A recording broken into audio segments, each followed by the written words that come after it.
네. 어제 있었던 에코더 레귤러 컨테스트 111번에 세 문제만 보도록 하죠. 세 문제만 본다는 건 제가 푼 것만 본다는 거예요. 왜냐면 이게 요청이 있었기 때문에. 어, A, B랑 D만 볼 거예요. A번부터 보도록 하죠. A번 같은 경우에는 정수 n이랑 m이 주어지고 10의 n제곱을 m으로 나눈 거에 플로어를 m으로 나눈 나머지가 뭐냐 라는 게 이게 이 문제거든요. 그래서 이게 무슨 개소리냐 싶은데요. 어, 플로어라는 건 그 수보다 작거나 같은 특정한 수보다 작거나 같은 가장 큰 정수를 말하고요. 그래서 이게 10의 18제곱까지 n이 들어갈 수가 있고 그거를 m제곱을 하면 어떻게 되느냐라는 게 이 문제인데요. 이 문제는 되게 산술적인 계산 기본기에 대한 문제예요. 프로그래밍 컨테스트에서 쓰는 그 계산 기술의 기본기에 대한. 우리는 어떤 x의 y제곱을 그 어떻게 구하느냐, y가 굉장히 큰 수일 때 어떻게 구하느냐, 막 y가 10억 뭐 이런 숫자일 때 어떻게 구하느냐라는 문제가 있어요. 그때 우리는 우리가 이거를 로그 y만큼 시간이 걸리는 알고리즘이 있는데 그게 어떻게 하는 거냐면 캐싱을 하는 거예요. x의 1제곱부터 x의 제곱, x의 4제곱 이런 식으로 x의 2의 i제곱 이런 식으로 이렇게 쫙 캐싱을 해놔요. 1부터 이렇게 쫙 캐싱을 해놔요. 1부터가 아니라 여기 첫 번째 x부터 그렇게 캐싱을 해놓고 저 y라는 숫자가 뭐냐에 따라서 y라는 숫자가 1, 0, 1, 1, 0, 1, 1 이런 식으로 되죠. 그 숫자에 따라서 1에 해당하는 게 있으면 이걸 곱해 넣는 거예요. 1에 해당하는 거에 따라서 이 구해놓은 수를 곱해 넣는 거죠. 이런 식으로 빠르게 곱셈을 하는 알고리즘이 있고 굉장히 자주 쓰입니다. 프로그래밍 컨테스트에서 그걸 쓸 수 있느냐에 대한 문제고요. 기본적으로 우리는 그래서 10의 n제곱을 구하려고 하죠. 근데 그러면 이게 되게 커질 텐데 그걸 어떻게 관리를 해야 되느냐라는 문제가 생겨요. 우리는 그래서 일단 그걸 m으로 나눌 거예요. m으로 나눈 거를 또 m으로 나눈 나머지를 구할 거예요. 그러니까 우리는 이게 m으로 나눈 나머지라는 게 m제곱이라는 어떤 특정한 수를 주기로 가진다는 걸 알 수 있어요. 이게. 그러니까 우리는 10의 n제곱에 모드 m제곱을 구해서 이렇게 쫙 관리를 해서 10의 n제곱에 해당하는 모드 m제곱에 해당하는 수를 구해서 그거를 m으로 나누고 그거를 m으로 나눈 나머지를 구하고 이 과정을 수행하면 되거든요. 조금 절차가 복잡한데 실제로도 복잡하지만 되게 익숙하게 다루게 되는 부분이에요. 좀 프로그래밍 대회를 많이 하면은 이번 기회에 익혀두시는 걸 전 추천을 드립니다. 그러니까 이렇게 캐시를 쫙 만들어놔요. 그러니까 x의 1제곱부터 x의 2의 63제곱까지 이렇게 캐시를 만들어 놓고 그 캐시에서 어떤 n이라는 2의 n제곱이니까 n이랑 비트가 매치되는 부분에서만 캐시에 있는 값을 곱하고 그리고 우리는 문제에서 요구했던 수를 구하는 거죠. 여기서 이렇게 해결할 수가 있어요.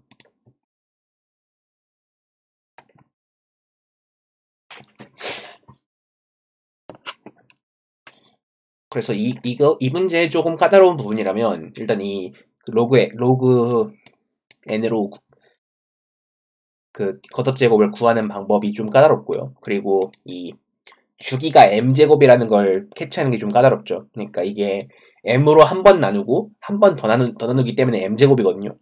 이거를 주기를 그냥 m으로 쓰면 틀리고 m제곱으로 써야 됩니다. 이런 부분을 좀 주의해서 풀면 됩니다. 다음 문제를 보죠.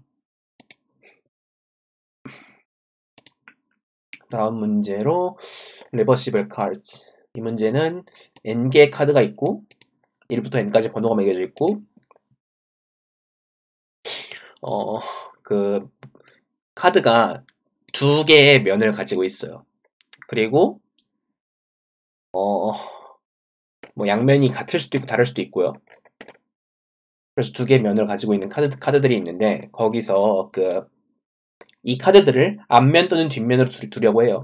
그러니까 A1, B1이라는 건 그 A1, B1 두 개의 면을 가지고 있는 건데 뭐 1, 2 가지고 있는 걸 두 개의 면으로 중 하나로 두고 1, 3 있는 걸 두 개의 면 중 하나로 두고 이런 식으로 뭐 1번으로 두고 3번으로 두고 4번으로 두고 2번으로 두고 이런 식으로 그 각각 선택해서 특정한 컬러로 놓는다고 해요.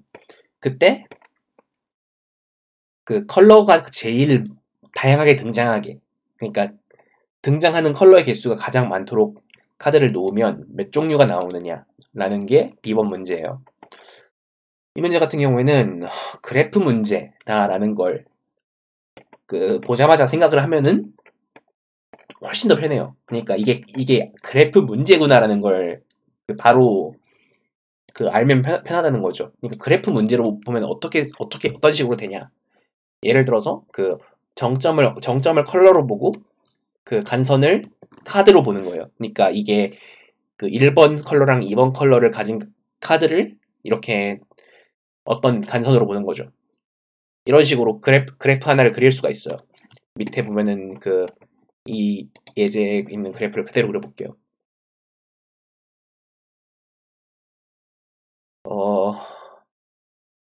2, 3, 1, 3, 4, 2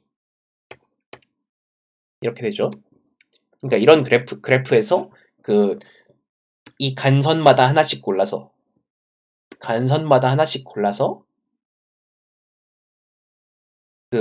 최대한 많은 컬러를 고르는 게 이 문제입니다. 근데 이게 그러면 이 그래프에서 몇 개의 컬러를 고르게 될까라는 생각을 해볼 수가 있는데요. 여기서 조금 중요한 건 트리일 경우에 어떻게 되느냐에 대해서 생각하면 굉장히 편해져요, 앞으로. 근데 일단 트리에 대해서 생각하는 게 중요한 이유는 예를 들어서 이런 트리가 있다고 해봅시다. 예를 들어서 이런 트리가 있습니다.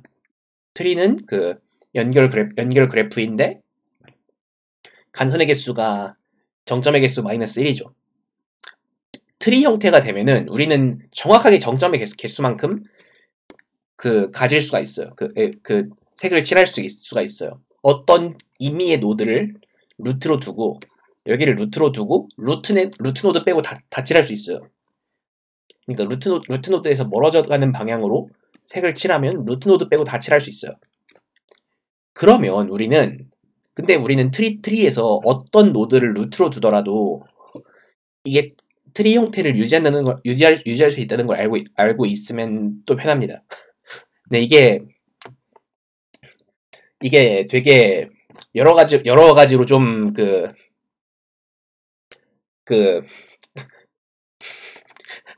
무슨 문제인지 잘 안 보이는 그런 문제인데요. 일단 그래프 문제고 그 다음엔 트리 문제예요. 트리 형태라면 그럼 우리는 트리 형태라면 루트 노드 빼고 다 칠할 수 있어요. 그럼 트리에다가 간선이 하나 추가된 형태라면 어떻게 될까? 간선이 하나 이상 추가된 형태라면 그러면 그 간선을 이용해서 하나를 칠하고 그걸 루트 노드로 쓰면 되는 거죠. 그렇기 때문에 우리는 어떤 노드들의 묶음을, 그러니까 어떤 클러스터를 잡고 그 클러스터에 있는 간선의 개수가 정점의 개수 마이너스 1이면, 그러니까 정확히 트리 구조를 이루고 있으면 그 클러스터에서는 간선의 개수만큼 색을 칠할 수 있는 거고요. 그리고 만약에 그거보다 간선의 개수가 많으면 그 많은 만큼 그 잡을 수 있는 루트가 생기는 거죠. 그 루트를 잡아서 나머지를 다 칠할 수 있으니까 그 전체를 전부 다 칠할 수 있는 게 돼요. 이런 식으로 그 간선이 하나라도 더 있으면. 그래서 간선 개수에 따라서 그 클러스터의 그 운명을 결정을 하면 되겠습니다. 그러니까 뭐 x개라고 할 때 뭐 x 그러니까 그 트리면 x개고 x-1개고 트리가 아니면 x개 칠할 수 있다 라는 걸 알 수 있어요. 조금 까다로운 문제예요. 뭐 사실 ARC의 두 번째 문제가 그렇게 간단치는 않지만 그래서 이거를 알게 되면은 간단하게 이게 그 포레스트 구조 같은 느낌으로 볼 수 있는 거고 그 트리 형태이냐 트리 형태가 아니냐에 따라서 답에 더하면 되는 거죠. 이렇게 해결할 수 있고요. C를 제가 못 풀어서 제끼고요. D를 볼 건데요. D도 끝나고 풀었지만 D 같은 경우에는 정점이 100개인 그래프예요. 100개는 굉장히 작죠. 네. 아니 못 풀었으면 어쩔 수 없죠. 그렇다고 저걸 지금 와서 풀고 싶진 않은걸요. 그래서 정점이 100개인 그래프예요. 그래서 그 그래프에서 그 어떤 C라는 상수가 있어요. 정점마다. C라는 상수가 뭐냐면 그 지금 있는 곳에서 시작을 해서 방문할 수 있는 그 정점의 개수예요. 자신을 포함해서. 그러니까 그리고 그 모든 간선들은 그 방향성이 없는 간선들이 주어지는데 그것들을 가지고 전부 방향성을 줘야 됩니다. 그러니까 그 A에서 B로 가거나 B에서 A로 가거나를 줘야 되는데 A에서 B로 가는 간선은 그 이렇게 오른쪽 화살표로 주고 그 B에서 A로 가는 간선은 이렇게 왼쪽 화살표로 주는 게 이 문제의 핵심이에요. 이 문제의 출력이에요. 근데 여기서 그 주어진 조건들이 굉장히 그 좀 중요한 것들이 많은데 여기서 always has a solution 이라는 거는 그 주어진 입력에 항상 해당하는 답이 존재한다라는 거죠. 그러니까 주어진 입력에 항상 해답이 존재한다라는 건 그 뭐 항상 우리가 가지고 있는 그래프를 가지고 그걸 항상 풀 수 있다는 거죠. 그게 보장이 되면 이 그래프를 해석하기 훨씬 쉬워지는데요. 예를 들어서 여기 그래프 여기가 C의 값이 뭐 4고 그리고 여기가 3인데 이렇게 두 개의 간선이 연결되어 있다고 해봅시다. 그러면 만약에 여기 C가 3인 간선에서 4인 간선 쪽으로 이쪽으로 화살표를 못 줘요. 왜냐면 이쪽으로 화살표를 주게 되면 그 3인 간선은 4가 여기서부터 방문할 수 있는 노드들도 다 방문할 수 있게 되는 거거든요. 3인 간선에서부터. 그렇게 되기 때문에 더 큰 쪽에서 작은 쪽에서 큰 쪽으로는 이렇게 못 줘요. 그렇기 때문에 무조건 작은 쪽에서 큰 쪽에서 작은 쪽으로 줘야 됩니다. 이런 식으로. 이렇게 화살표를 주게 되거든요. 그럼 문제는 그런 문제는 이게 다 같은 경우에는 어떻게 되느냐? 같은 경우에는 사이클이죠. 그러니까 예를 들어서 1인 경우에는 뭐 더 이상 여기에 가는 게 없는 거고요. 그러니까 여기가 1인 경우에는 여기로 들어가는 게 더 이상 없는 거고요. 만약에 뭐 3이 이상인 게 여러 개가 있다. 그러면 그건 사이클이거든요. 이런 식으로 자기들끼리 서로 참조할 수 있기 때문에 1이 아닌 수로 여러 개가 존재할 수 있는 거죠. 근데 그러니까 이 사이클은 항상 같은 숫자로 그러니까 같은 숫자로만 존재하고 길이가 3 이상인 것만 존재한다고 보면 돼요. 그때 우리는 이것들을 어떻게 발견하고 처리를 해주느냐. 근데 사이클이 이게 이 3이랑 3이랑 이렇게 따로따로 있으면은 한쪽에선 이걸 이렇게 줬는데 여기서 이렇게 줘버리면 그 그래프가 제대로 작동하지 않게 되거든요. 그러니까 그 어느 쪽으로 돌아갈지에 대한 일관성을 정해서 실행을 해야 돼요. 그거에 대해서 어떻게 하면 좋을지 생각을 해봅시다. 근데 또 사이클이라는 게 그 이런 것만 사이클인 게 아니라 막 그 2개 이상의 사이클이 그 붙어 있는 경우도 있거든요. 이렇게 이런 식으로 이 6개의 노드는 어디서 출발해도 어디로든 갈 수 있어요. 이 안에서. 이런 식으로 된 경우에 만약에 우리가 막 여기다가 이렇게 근데 뭐 이것보다 좀 더 복잡한 형태도 있어요. 이거보다 조금 더 복잡한 형태를 다뤄봅시다. 뭐 예를 들어서 이렇게 있어요. 뭐 이런 식으로 돕니다. 이렇게 돌려놨어요. 그러니까 처음 사이클을 여기를 발견해가지고 이렇게 돌려놨어요.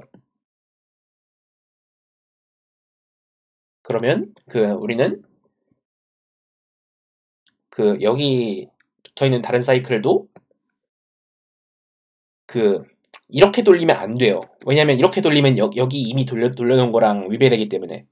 그래서 이미 돌아가 있는 거랑 어떻게 처리를 같이 해줘야 되느냐라는 문제가 생겨요.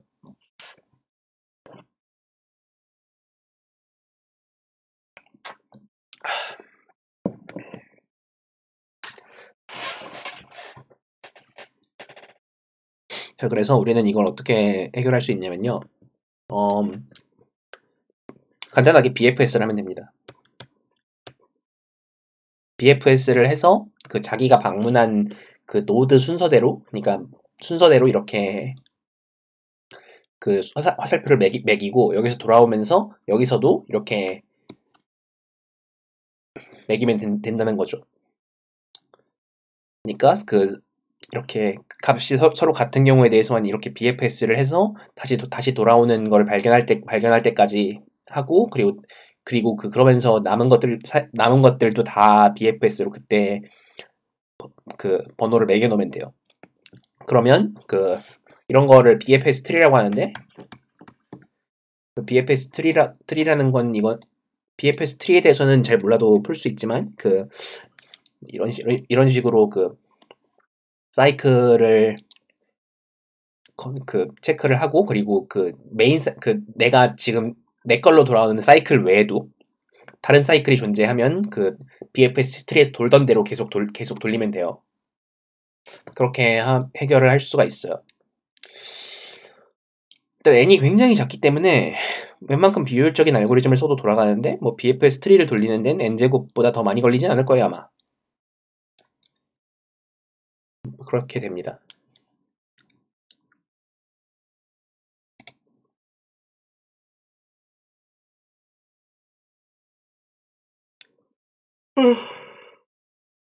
여기까지가 지난번 ARC에 대해서 조금 다뤘던 내용이고요. 그리고 이 문제는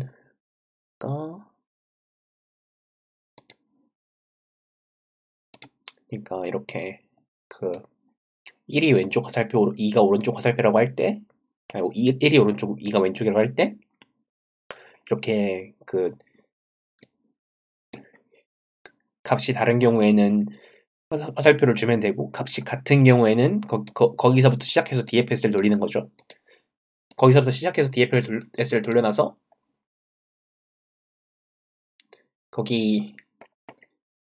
거기를 포함한 사이클의 값을 구해놓은 다음에 나중에 그거에 대해서 찾을 일이 있으면 이렇게 구해놓은 값을 찾으면 됩니다.